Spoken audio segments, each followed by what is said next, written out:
all right, they would never, ever consider dumbing down their children so that they could be managed or controlled. Because that's sabotaging the race. Okay? So they have all these sciences, they have all this technology. They travel in arcs, or motherships, we would call them. The one that I'm the most familiar with, that I spent 3 months on, is an 800 miles cylindrical sphere that has hundreds of floors. It is much bigger on the inside than it is on the outside. And I have no idea how they do that. I still don't know. But even their scout craft are bigger on the inside than they are on the outside. They have these enormous parks on the inside where they grow all their food. They are fruitarians. Okay? They breathe oxygen like we do. They drink water like we do. But they live off of fruit. And they grow these type of fruits on their craft. They have 20, 30, 40-mile parks on virtually every floor, and along the sides of the parks is where they habitate. There's like apartments all around the circles, and there's wildlife, there's animals, there's birds, things that look like squirrels. There's all these different life forms. They also have a lot of different colors. Because they're fifth density, their color spectrum is 221 colors, where our bandwidth is only 72 here. So it's impossible for me to share with you some of the colors that I've seen, because there's just no way, there's no point of reference for me to share that with you here.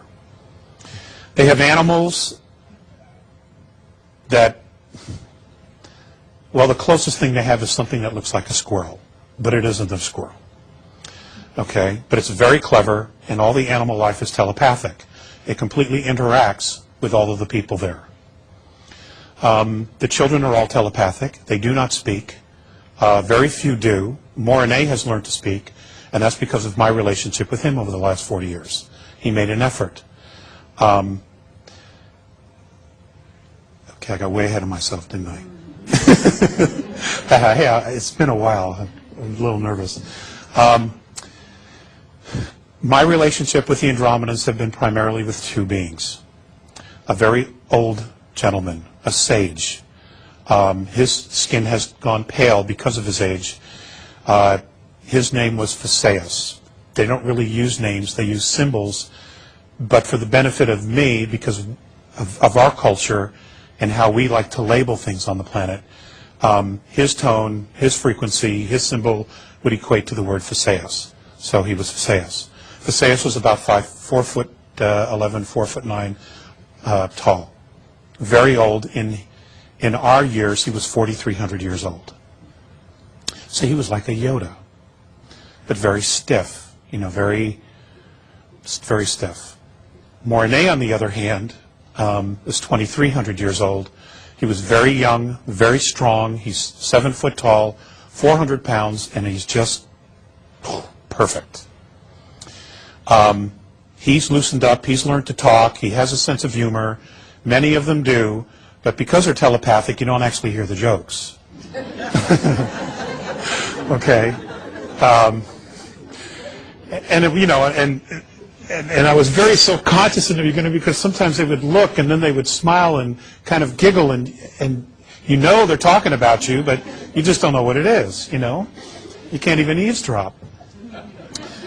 So it's been an extremely interesting experience.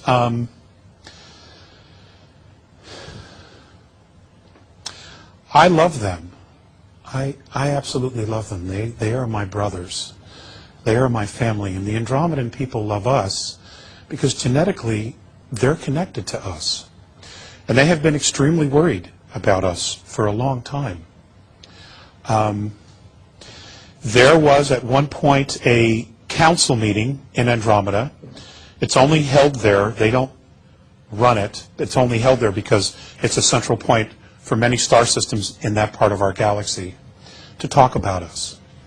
And I think it's noteworthy to tell you about this. I was told about this in the late 80s But they don't have the same kind of time that we do. So I don't know the exact time that this meeting actually occurred. But they only shared it with me in the 80s when I was living in Malibu. There was a meeting to decide what to do here.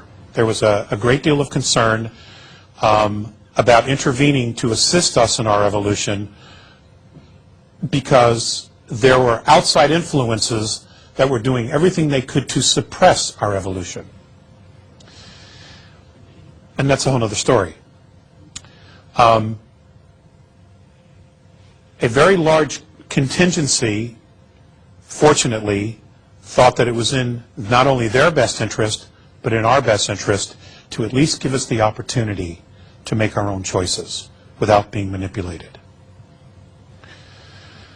A smaller group made the argument, and this was their argument. They don't respect themselves, they don't respect each other, and they don't respect their home. What is their value?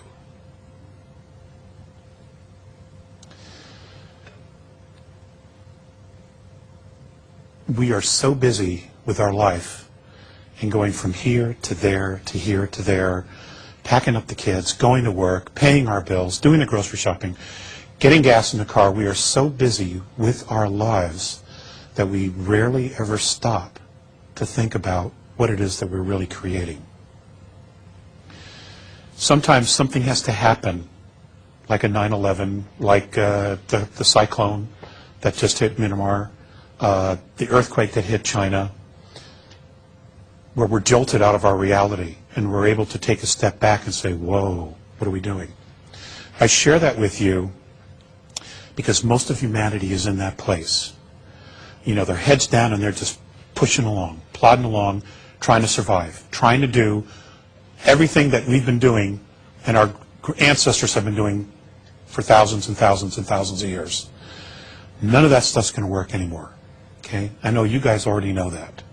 Okay, the old paradigms are crumbling. They're done. It's just a question of time before they completely collapse and fall. And if you're watching that, if you're watching the world, you're beginning to see it. It's all crumbling. One of the things that the Andromedans are in awe of us about is our ability to create domains of knowing. So what am I talking about? The idea of human rights, the idea of a Bill of Rights, individual liberties, guaranteed rights of a people, how to live and how to be treated.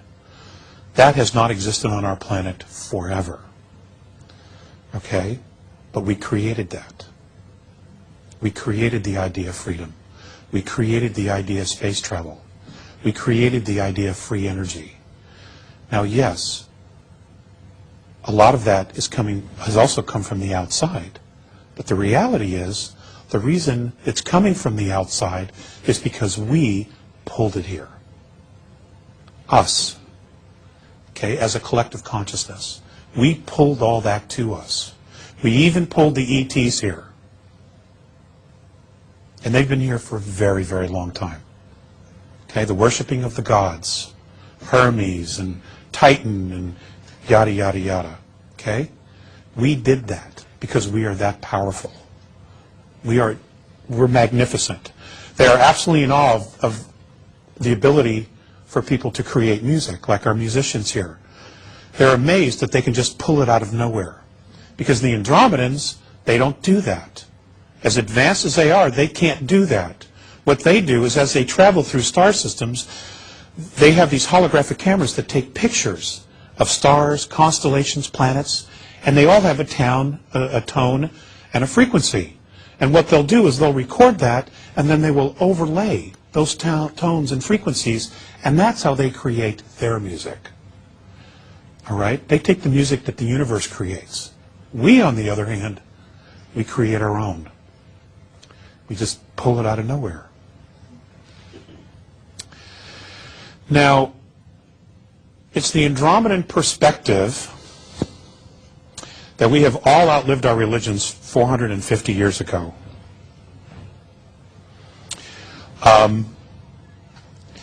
But you know, everybody's looking, everybody's trying to find their own way. And hopefully they will all find it in their time. We do have a window, however, and I know that there's a lot of talk of 2012. I honestly do not know what's going to happen.